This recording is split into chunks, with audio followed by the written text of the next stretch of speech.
Wave optics, physics second की second unit wave optics. Wave के बारे में मतलब प्रकाश के बारे में शुरुआत में कई प्रकार की चर्चाएं थी, कई प्रकार की चर्चाएं हो रही थी, कई प्रकार की बातें चल रही थी कि प्रकाश कैसा बिहेव करता है, कैसा बिहेव नहीं करता। तो सबसे पहले हमारे एक साइंटिस्ट आए जिनको हम लोग the father of the physics भी कहते हैं, जिनका नाम था न्यूटन। तो न्यूटन दादा ने क्या बताया, न्यूटन ने ये कहा कि प्रकाश जो है वो कण के रूप में गति करता है। न्यूटन ने कहा प्रकाश जो है वो कण के रूप में गति करता है। और चूंकि न्यूटन उस समय जिस समय उन्होंने कहा कि प्रकाश जो है कण के रूप में गति करता है, उस समय पर न्यूटन वैसे ही पॉपुलर हो चुके थे ग्रेविटी के कारण। गुरुत्वाकर्षण बल जो उन्होंने न्यूटन ने बताया था, उसके लिए वो पहले ही प्रसिद्ध हो गया था। कोई प्रसिद्ध इंसान कोई प्रकार की बात कहे तो लोग उसमें शक की गुंजाइश बहुत कम रखती है ना। न्यूटन कह रहा था, न्यूटन ने कहा कि प्रकाश जो है प्रकाश में ना कण के गुण पाए जाते हैं। प्रकाश ना कण के रूप में गति करता है, पार्टिकल के फॉर्म में मूव करता है।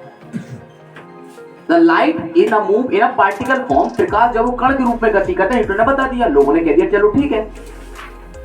लेकिन जब इनसे कहा गया भैया इसके द्वारा किस व्याख्या कर सकते, किस चीजों के बारे में, तो न्यूटन ने कणिका सिद्धांत है, पार्टिकल से कणिका सिद्धांत से किस को बताया। कणिका सिद्धांत उन्होंने परावर्तन तथा अपवर्तन के बारे में बता दिया, परावर्तन अपवर्तन बता दिया। न्यूटन ने कहा कि प्रकाश जो है वो कण के रूप में गति करता है, और न्यूटन ने परावर्तन अपवर्तन की व्याख्या इसके द्वारा कर दी। लेकिन बाद में एक और साइंटिस्ट आए जिन्होंने न्यूटन की चीजों को खारिज कर दिया। अब उनके नाम क्या था, उनका नाम था हाइगेंस। उनका नाम था हाइगेंस। हाइगेंस ने कहा प्रकाश कण के रूप में गति करता, प्रकाश गति करता है तरंग के रूप में। बेटा प्रकाश जो तरंग के रूप में गति करता है। अब बात को जरा गंभीरता से समझो कि कोई व्यक्ति नया, कोई साइंटिस्ट, हाइगेंस नया था अकॉर्डिंग टू न्यूटन, तो हाइगेंस कोई नया व्यक्ति न्यूटन को आकर चैलेंज कर रहा है, न्यूटन को गलत बोला कि तुम गलत हो हम सही है, तो बहुत बड़ी बात है। तो जब और साइंटिस्ट देगा तो और साइंटिस्ट ने क्या दिमाग लगाया, बोले तुम बहुत बड़े साइंटिस्ट हो, न्यूटन ने इतनी बड़ी चीज बता दी, वो सही कह रहा तुम गलत हो, और तुम अगर वास्तव में तुम अगर सही हो तो जरा बताओ, जरा जो न्यूटन ने जो कहा क्या उसके बेस पर तुम काम कर सकते। तो न्यूटन ने तो हाइगेंस ने कहा कि हाँ कर सकते। तो हाइगेंस से पूछा गया कि तुम तरंग के सिद्धांत पर किस को वेरीफाई कर सकते। बोला हम तरंग के सिद्धांत पर परावर्तन तथा अपवर्तन दोनों को व्याख्या कर सकते। तो लोगों ने कहा उसमें कौन सी बहुत बड़ी बात कर दी तुमने, वो तो न्यूटन ने भी कह दिया था, परावर्तन अपवर्तन की व्याख्या न्यूटन कर दी। तो वहां क्या करना, बोले अच्छा न्यूटन ने कहा था परावर्तन अपवर्तन, हमने भी कहा परावर्तन अपवर्तन, लेकिन फिर भी लोगों ने किसको माना, न्यूटन को, क्योंकि दोनों को एक जैसे थे। जब एक जैसे है ही तो इसको लेंगे, हैं? तो उसने कहा नहीं हम तो और चीज की व्याख्या। तो भाई हाइगेंस ने फिर किसकी, हाइगेंस ने फिर इसके द्वारा तरंग के सिद्धांत का व्यतिकरण मतलब इंटरफ्रेंस, विवर्तन, रिफ्रैक्शन, फोर्थ ध्रुवण, पोलराइजेशन की व्याख्या करते हैं, विवर्तन। हाइगेंस ने तरंग सिद्धांत के द्वारा परावर्तन, अपवर्तन, व्यतिकरण, विवर्तन, ध्रुवण की आदि की व्याख्या कर ली। जब उनसे न्यूटन से कहा गया कि भैया तुम क्या व्यतिकरण, विवर्तन, ध्रुवण की व्याख्या कर सकते हो कण के द्वारा, तो न्यूटन ने कहा भैया इसकी व्याख्या नहीं कर पाएंगे हम। तो तुम नहीं कर पाओगे तो एक काम करो, तुम किनारे हो जाओ, तुम चालू हो जाओ। तो हाइगेंस जो है न्यूटन के कणिका सिद्धांत को उन्होंने गलत सिद्ध कर दिया। किसने, हाइगेंस ने न्यूटन के कणिका सिद्धांत को गलत सिद्ध कर दिया और अपना तरंग सिद्धांत को सही मान लिया।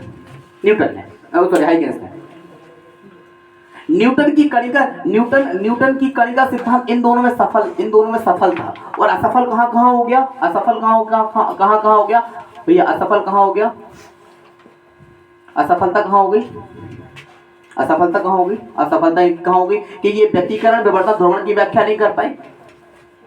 किसके द्वारा, कण के द्वारा। और सबसे बड़ी बात क्या थी इनकी, दो इनके सबसे बेकार पॉइंट लगे, इनके दो पॉइंट सबसे बेकार लगे असफलता में। इन्होंने क्या कहा, असफलता में इन्होंने क्या कहा, असफलता में उन्होंने कहा कि मान लीजिए कोई एक बल्ब है, उसका ताप जितना ज्यादा होगा, टेम्परेचर जितना ज्यादा होगा, जितना उसका ताप होगा उतनी ज्यादा उसमें कणिका निकलेगी, जो कि बहुत गलत बात थी।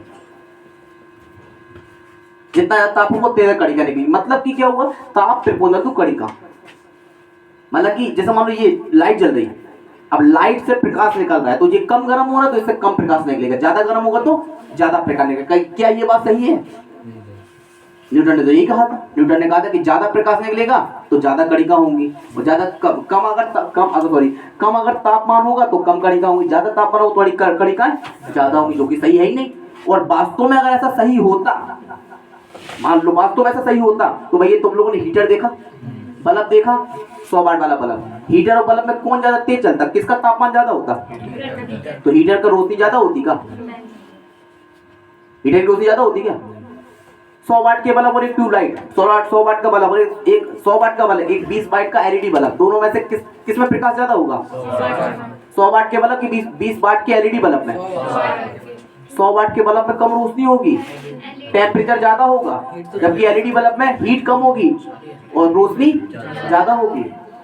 तो ये तो बात गलत होगी, उनके हिसाब से ताप ज्यादा, कणिका ज्यादा, कणिका ज्यादा, ताप कम है, जो कि इनकी बात सबसे ज्यादा गलत थी। दूसरी उन्होंने बात क्या कहा, दूसरी उन्होंने कहा कि कणिका जो है वो द्रव्यमान पर डिपेंड करती है, मास पर डिपेंड करती है। कणिका प्रकोण द्रव्यमान मतलब कि मास, मतलब क्या कहा कि मान लीजिए कोई एक बल्ब लेके आओ, एक बल्ब लेके आओ, उस बल्ब को यूज करो, इस बल्ब को आपने यूज करा, जब बल्ब आप लेके आए तो बल्ब का वजन आपने नापा, 200 ग्राम का वजन था, 200 ग्राम का कोई बल्ब था। जब आपने इसको यूज कर लिया, यूज करते करते जब आपने यूज करा, उसको 2 महीने बाद आपने जब देखा तो ये 150 ग्राम का बचा। पॉसिबल है भैया ये? आप कोई बल्ब लेके आओ, उसको यूज करो 2-3 महीने, उसके बाद उसको वजन तो कम हो गया, उन्होंने कहा कि कणिका निकलती जाएगी, द्रव्यमान कम होता जाएगा। ये कौन सी बात हुई? कोई ऑब्जेक्ट है का कणिका तो निकलती जाएगी, कम होती। ये ट्यूबलाइट है, मार्केट से लेके आए थे हम, तब उसका वजन 250 ग्राम था, हमने 2-4-5 साल यूज कर लिया, इसका वजन 50 ग्राम बचा। पॉसिबल है ये बात? तो उन्होंने तो यही कहा था, क्योंकि ये दोनों बातें इनकी सबसे ज्यादा असफल बातें रही, ये और ये दोनों बातें इनकी बहुत ज्यादा असफल रही। इन्होंने कहा था कि ताप बढ़ेगा तो कणिका बढ़ेगी, ताप घटेगा तो कणिका घटेगी, जो कि बिल्कुल गलत है, आप लोग को वेरीफाई कर दिया। कणिका बढ़ेगी, कणिका जितनी ज्यादा निकलेगी उतनी उसका द्रव्यमान ज्यादा होता जाएगा, कणिका जितनी कम निकले उसकी कणिका द्रव्यमान उसका कम होता है, जो कि पूरी तरीके से गलत था। ये दोनों चीजें इस पर डिपेंड नहीं करती हैं। ये किसने ये सब गलतियां किसने निकाल दी? हाइगेंस दादा ने, हाइगेंस ने की गलतियां निकाल दी, इसको पूरी तरीके से खारिज कर दिया। बोले तुम इन सब की तो व्याख्या कर दी, मैं फालतू 2 चीजें और बता रहे तो उन्होंने कहा चलो ठीक है। अब हाइगेंस उस समय पॉपुलर हो रहे थे, तो तुम लोगों को पता ही, जब हाइगेंस हो या कोई भी व्यक्ति जब कोई पॉपुलर होता है तो कई प्रकार के चापलूस इंसान आ जाते हैं। तो उसी समय पर एक चापलूस इंसान आए, उनका नाम था फोफो।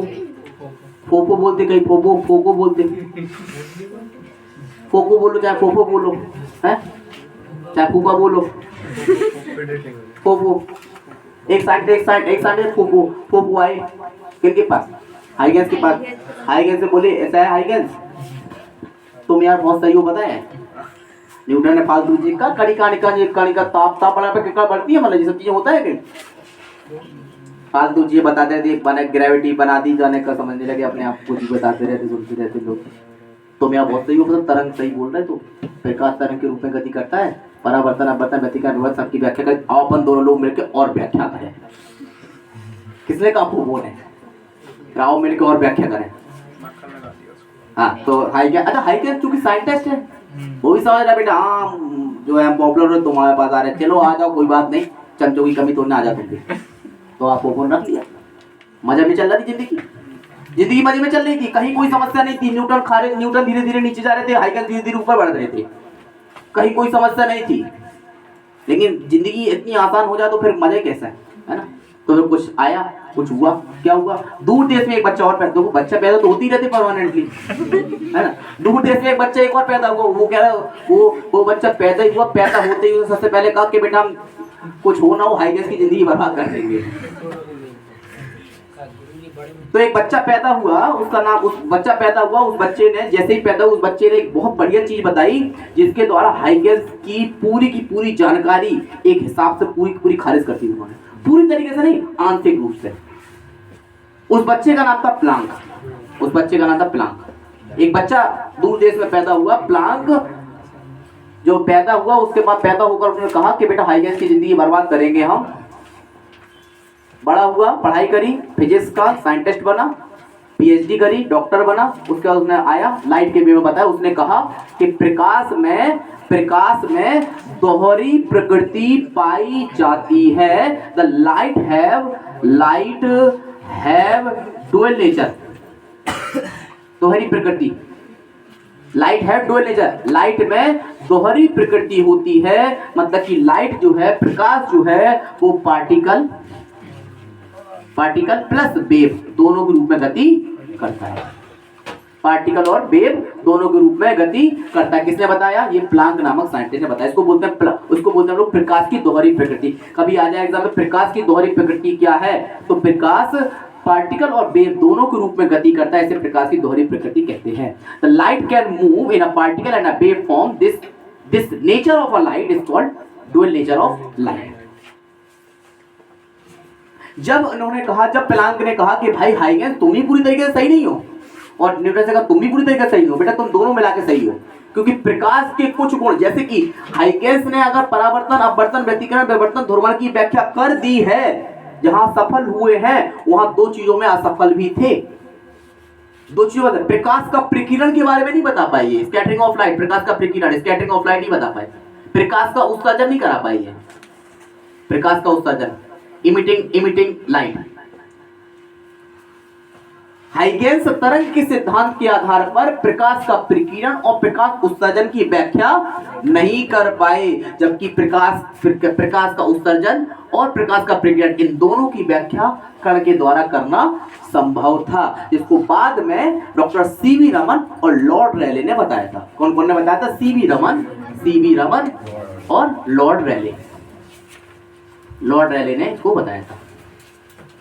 तो लॉर्ड रेले और सीवी रमन ने जो फंडामेंटल यूज कर रहा था, जो थ्योरम यूज करी थी, वो वेव की थ्योरम नहीं थी, वो पार्टिकल की थ्योरम थी। और ये व्यक्ति प्लांक इन सब चीजों को समझ रहा था, विचार कर रहा था, देख रहा था। तब उसने कहा कि भैया कुछ चीजें तरंग की तरह बिहेव करती हैं प्रकाश में, लेकिन कुछ चीजें पार्टिकल की तरह बिहेव करती है।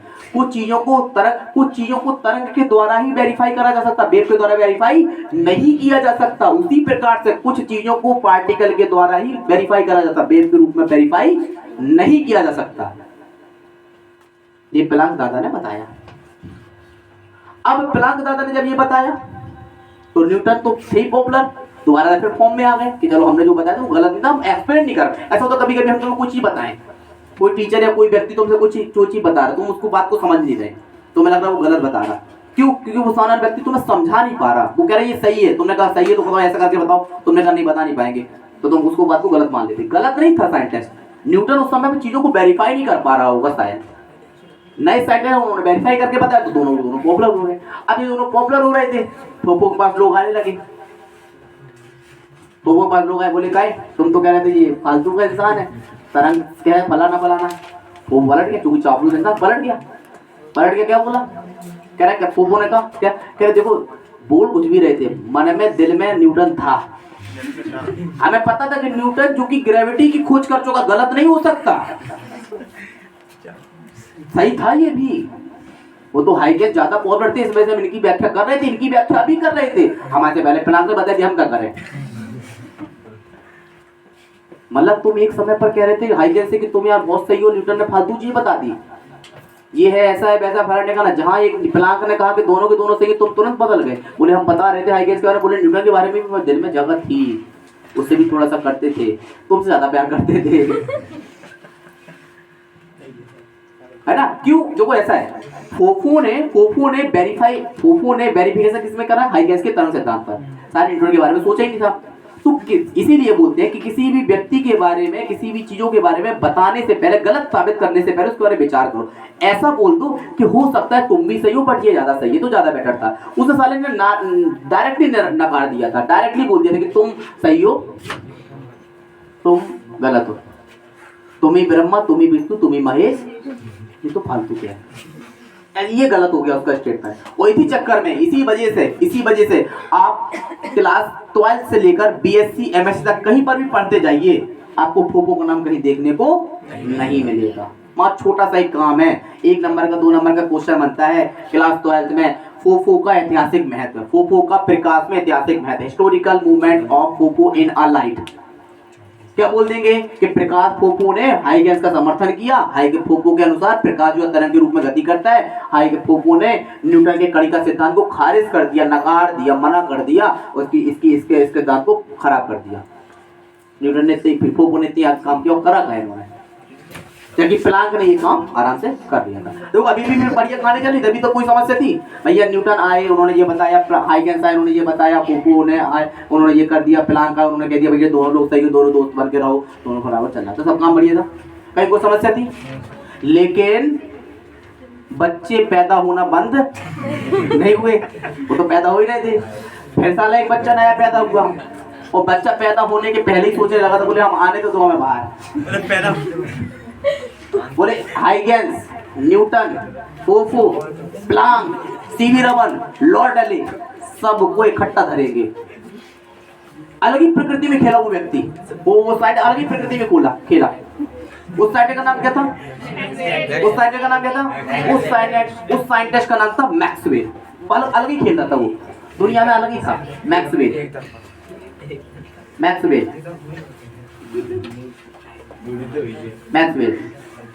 अलग ही दुनिया में खेल रहा था मैक्सवेल। जब मैक्सवेल पैदा हुआ, तो मैक्सवेल पैदा होने से पहले नर्स से पूछा, बेटा क्या चल रहा लाइट में? लाइट में क्या चल रहा? लाइट में फिजिक्स में लाइट में क्या चल रहा? तो नर्स ने कहा, सर लाइट में जो है न्यूटन पहले आए थे, फिर हाइगेंस आए, न्यूटन गलत हो गए, फिर हाइगेंस सही हो गए, फिर प्लांक आए, दोनों सही हो गए, फोफो, सीवी रमन, लॉर्ड रैले सब चीजें ऐसे बता रहे। बोले अच्छा, बोले ठीक, बोले रुको, आया, पढ़ाई करी, साइंटिस्ट बना, फिर आ गया लाइट में। बोला ऐसा है, बोले ऐसा है, बहुत खेलिया तुम लोगों ने कण और तरंग, आपको पकड़ना। बोला बहुत खेलिया तुमने, प्रकाश जो है कण के रूप में चल रहा, कहीं तरंग के रूप में चल रहा, कहीं तरंग के रूप में चल रहा, कहीं कण के रूप में, बहुत खेलिया तुम लोगों ने। अब सुनो मेरी, प्रकाश था तो कण के रूप में गति करता और ना तरंग के रूप में गति करता। बोला प्रकाश जो है वो चुंबकीय क्षेत्र तथा वैद्युत क्षेत्र के परपेंडिकुलर गति करता। अब बोलो बेटा, उसने क्या कहा? बोले प्रकाश जो है चुंबकीय क्षेत्र और वैद्युत क्षेत्र के परपेंडिकुलर दिशा में गति करता है। कहने का मतलब ये हो गया कि अगर हम इसको कुछ समय के लिए मान लें, इसको मान लें चुंबकीय क्षेत्र, इसको मान लें वैद्युत क्षेत्र, इसको मान लें चुंबकीय क्षेत्र, को मान लें वैद्युत क्षेत्र, तो इन दोनों के परपेंडिकुलर मैग्नेट का प्रकाश गति कर रहा है यहाँ की ओर, परपेंडिकुलर यहाँ की ओर, ये हो गया परपेंडिकुलर यहाँ की ओर परपेंडिकुलर मूव कर रहा। इलेक्ट्रिक फील्ड और मैग्नेटिक फील्ड के परपेंडिकुलर काम करता है। अगर हम इसका छोटा सा ग्राफ अगर तैयार करते हैं, तो ग्राफ को किस प्रकार दिखाया गया है, ये मान लीजिए इलेक्ट्रिक फील्ड है, ये आपकी मैग्नेटिक फील्ड है। इलेक्ट्रिक फील्ड और मैग्नेटिक फील्ड के परपेंडिकुलर इस वाली जगह पर ये क्या प्रकाश गति कर रहा है, प्रकाश गति कर रहा है। तो चूंकि उसने पूरी न्यूटन, हाइगेंस, प्लांक या अलग प्रकार के जितने भी साइंटिस्ट, सबके बिल्कुल बिहाफ में, बिल्कुल अलग ही अपोजिट डायरेक्शन पर बिल्कुल चीजों को बताया, तो लोगों की दिमाग खराब हो गए कि हम लोग साला यहाँ लड़ रहे कण में, तरंग में, कण में। वो आए, चलो दोस्ती करवा दी, कण और तरंग दोनों है जी, अलग ही दुनिया में खेला। बोला ना कण है ना तरंग, बोले चुंबकीय क्षेत्र वैद्युत क्षेत्र, बोले उसके परपेंडिकुलर गति करता है। तो उससे पूछा क्या, सुनो मजेदार वाली बात, इससे पूछा क्या? बोले बहुत ज्यादा होशियार होगा? बोले हाँ बहुत ज्यादा होशियार है। बोले बताइए अच्छा, बोले क्या की व्याख्या क्या कर सकते हैं? अच्छा, बोले लो परावर्तन की व्याख्या हमसे करो, अपवर्तन, हम व्यतिकरण, विवर्तन, ध्रुवण। बोले इतनी तुमने करी थी, इतनी हमने कर दी। और सुनो, बोले प्रकाश का प्रकीर्णन हमारे द्वारा हो जाएगी, प्रकाश का उत्सर्जन हमारे द्वारा हो जाएगी। बोले तुम दो ले लेते, हमने एक ही में कर दिया, सब कहानी खत्म हो गई। और जो भी वेरिफिकेशन था सब उसने दिखा दिया, कोई समस्या तो हो ही नहीं थी, पूरी तरह भी रहा था, सबका सब बता दिया कि करते हैं। तो इसने मैक्सवेल ने चुंबकीय क्षेत्र वैद्युत क्षेत्र के रूप में अलग प्रकार से बिहेव करा। और इसका साथ किसने दिया? जब उसने विद्युत क्षेत्र और चुंबकीय क्षेत्र के बारे में बताया, तो साथ किसने दिया? इसका साथ दिया गॉस ने, इसके साथ दिया टेस्ला ने, निकोलस टेस्ला ने, गॉस ने, निकोलस टेस्ला ने, कूलाम ने, कूलाम हम लोगों ने साइंटिस्ट नाम सुना, कूलाम ने।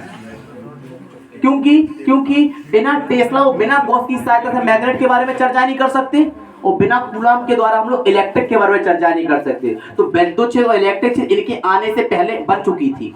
इन्होंने केवल उन दोनों को लेकर इलेक्ट्रिक फील्ड को जब रिप्रेजेंट कराया, जब उन्होंने लाइट के बारे में बताया, तब उनका पता चल गया कि लाइट जो है वो इलेक्ट्रिक फील्ड और मैग्नेटिक फील्ड के दोनों के परपेंडिकुलर डायरेक्शन पर मूव करती है। इसे मैक्सवेल का समीकरण है, मैक्सवेल की इक्वेशन कहते हैं। तब जाके ये चर्चा हमारी अंदर सारी हुई थी। जब मैक्सवेल तरंग के रूप में गति करा रहे थे, तो मैक्सवेल की तो गलतियां बताई, गलतियां नहीं निकली। मैक्सवेल ने भी कुछ कहानी खराब बताई थी। मैक्सवेल की सबसे बड़ी कहानी खराब क्या थी? मैक्सवेल की सबसे बड़ी कहानी ये खराब थी कि मैक्सवेल ने प्रकाश का प्रकाश सजा नहीं बता पाए थे, तो कहानी ये हो गई असफलता। दूसरी असफलता क्या हुई? सॉरी, हाइगेंस की। हाइगेंस ने प्रक्रिया सजा नहीं बता पाए। और हाइगेंस की दूसरी असफलता हुई, हाइगेंस ने कहा कि प्रकाश को चलने के लिए एक माध्यम की आवश्यकता होती है, माध्यम की आवश्यकता होती है, मीडियम की आवश्यकता होती है। बिना मीडियम के, बिना माध्यम के प्रकाश गति नहीं कर सकता। ये किसने बता दिया? हाइगेंस ने कहा। तो उन साइंटिस्ट ने कहा भैया कौन सा माध्यम? बोले ईथर। बोले ईथर। बोले ईथर क्या होता? बोले हमें कब पता क्या होता। बोले ईथर। बोले ईथर की आवश्यकता पड़ती। बोले ईथर कहाँ है? बोले पूरे ब्रह्मांड में। बोले ब्रह्मांड में कहाँ? बोले इधर है, इधर है, इधर है, इधर है, इधर है। साइंटिस्ट कह रहे नहीं माने। बोले चेक करिए आप। गए चेक करिए जा तरफ। बोले जाता तो करिए चेक। अरे यार, सबको पता, दुनिया को पता, आप लोग को पता, आज तक, प्रेजेंट तक, उस समय भी और आज में भी किसी भी व्यक्ति को पता ही नहीं है कि यूनिवर्स अलग कहाँ से स्टार्ट है और कहाँ पर खत्म है। एक साइंटिस्ट आया, बोले यहाँ तक, यहाँ पे है ईथर। बोले चलिए अब चेक करिए। आप गया, चेक कर आया, 10-15 साल बाद लौट के आया। बोले वहां तक चेक करे आया। बोले करिए, बाकी आगे ईथर रहती। बोले जब तक करे जब तक चले जाओ। वो यार 10-15 साल में एक जगह, 10-15 साल में एक इस तरफ गया, 10-15 साल में इस तरफ गया, 10-15 साल में इस तरफ गया, 2-3 जगह गया। 10-15 साल मिला के 60-70 साल हो गई। 25-30 साल की बाकी पहले आती, 60-70 घूमा फिरा ना गला रही। 100 साल को मर गया। बोले ईथर है। हाँ है। बोले और आगे, बोले और आगे चले सब जगह ईथर है। अभी ब्रह्मांड का कोई निष्कर्ष ही नहीं है। वो कह रहा ईथर है तो है। लेकिन एक बात को समझना, ये सीरियसली बात है, इंपॉर्टेंट पॉइंट वाली बात है, एक बात समझना। लेकिन हाइगेंस उस समय पर, अपने समय पर 17 ईस्वी में ये नहीं वेरीफाई कर पाया कि ईथर है कि नहीं है, लेकिन बता गया था कि ईथर है। उसके 100-150 साल के बाद जब नए नए साइंटिस्ट आए, टेक्नोलॉजी हाई पावर में बढ़ी, जब व्यक्ति को जाने की आवश्यकता नहीं थी चेक करने के लिए, मशीनों द्वारा चेक किया गया, तो बताया गया कि जितना भी चेक करा गया, यार ब्रह्मांड में सब जगह ईथर विद्यमान है, सब जगह। कितना पावरफुल होगा व्यक्ति हाइगेंस। ये खैर सब मजाक की बातें थी जो अभी पहले हमने कर दी कि ईथर है, हाइगेंस है, फोको है, सब अपने आप में ग्रेटेस्ट साइंटिस्ट थे, सब गजब साइंटिस्ट थे। केवल आपको समझाने के लिए और एक स्टोरी के रूप में कि आपको सब याद हो जाए, इस वजह से ऐसा करा गया। सबके सब अलग अलग थे, कोई किसी से नहीं मिला कभी भी। ये हम बता दें आपको, लास्ट की वीडियो में तुम्हें ये बात को बता दें, वरना समस्या गंभीर हो सकती है। ये पूरी कहानी हमारी खुद की बनाई हुई है, मनगढ़ंत कहानियां थी कि हाइगेंस आए, न्यूटन आए, फोको ने कहा, फलाना ने कहा, ढिकाना, ये बच्चा पैदा हुआ, उसने कहा क्या चल रहा, ऐसा कुछ नहीं होता यार, जेन्युइन वाली बातें हैं वो केवल। लेकिन हाँ, फैक्ट वाली चीजें सारी, ये सारी चीजें बताए सर पे, इन्होंने क्या बताया, इन्होंने क्या, बाकी सब चीजें ओरिजिनल है, केवल स्टोरी में अंतर है बस। कोई किसी की बात नहीं है, सब अलग अलग जगह के। हाइगेंस न्यूटन एक ही एज में थे, 1700 ईस्वी में। फोको बहुत बाद में आए थे। वो जब ये दोनों मार के चले गए, तब जाकर कहीं प्लांक आए, और प्लांक के बहुत पहले हाइगेंस मैक्सवेल आ चुके थे, चीजें अलग प्रकार से बता चुके थे। तो ये सब अलग अलग जगह के, अलग अलग दशक के हैं। लेकिन इन्होंने जो भी चीजें बताई थी वो हमने वेरिफिकेशन करके आपको बता दिया। आशा करते हैं कि यह सब चीजें आप लोग को एक एक करके दिमाग के अंदर रही होगी। इसको देख लीजिएगा तो आपको जो है बहुत बढ़िया तरीके से एक एक 2-2 नंबर के क्वेश्चन गारंटी से वेरीफाई हो जाएंगे।